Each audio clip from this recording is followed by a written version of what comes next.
Welcome to our online class, Skills for the FWCB Field Session.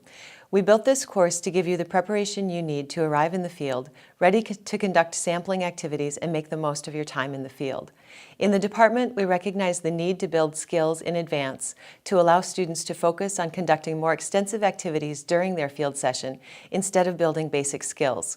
We'll still support those basic skills, but often independent study time is required to truly become proficient. We've built that time in here. Our desire is to provide a rich, interesting, and engaging online experience that will allow you to arrive at your field session ready to conduct sampling activities and focus your efforts on doing instead of preparing and memorizing. Put your best efforts into these activities and don't underestimate the time that will be required to complete these activities. We expect you to be proficient with skills covered here and to be confident with your identification skills for birds, small mammals, fish, frogs and toads, and plants when you arrive for the field session. The species covered in this online course are only a subset of the total you'll need in the field session. Don't wait to learn these species. Expect to spend 38 to 42 hours working on this online course between finals and your arrival in the field. That is a full-time work week to complete this class. I can't emphasize strongly enough that you should not wait and try to cram. It won't work. You'll be frustrated and you'll have a stressful time in the field if you do that. I'll be following your progress in the course and will get in touch with you if you fall behind on assignments and quizzes. I'll open each day's module with a video where I'll set you up for the day, the activities to follow, and how we would like you to approach the content for each day.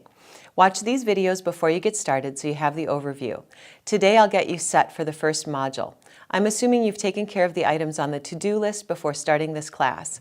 If you haven't, stop now, make time before you go any further. You'll need the programs and your GPS unit starting right away in this course. As you look at the content for today, you'll see that only the advanced prep, syllabus, and the first day module are visible. As you finish each day, the next module will unlock for you. All activities must be completed before the next module will unlock. At the end of Module 5, a new module with all of the identification study guide slides and quizzes that you can take at your own pace will unlock and become available. We unlock a little bit at a time to make reasonable amounts of information available and to try to avoid overwhelming you. Each module features an ID section. These sections provide an opportunity to familiarize yourself with species we'll be sampling in the field session. Spend the time you need to really learn these, including spelling for scientific names, except birds because common names are used for birds.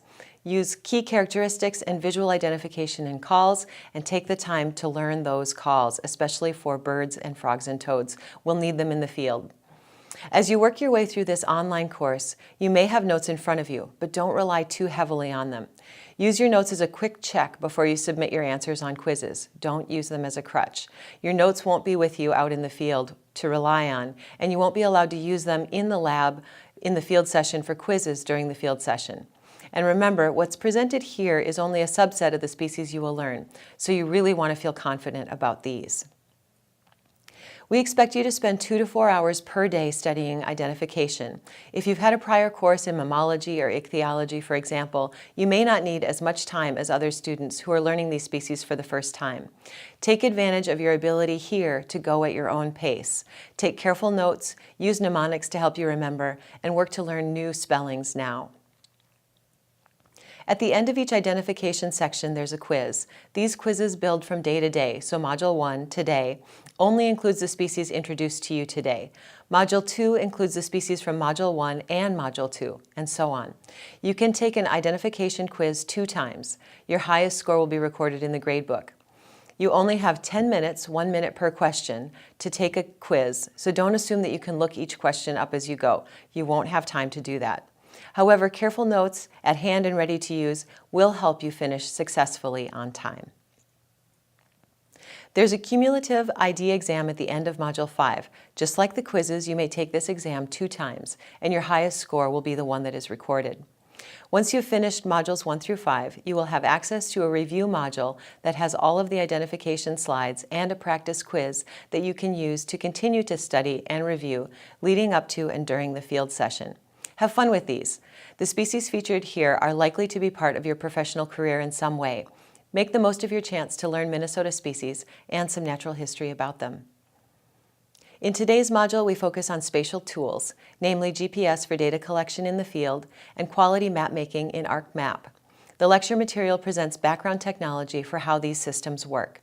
The lab takes you step by step through how to download waypoints you collect in the field with your GPS unit using DNR GPS, and how to use basic map creation and editing tools in ArcMap.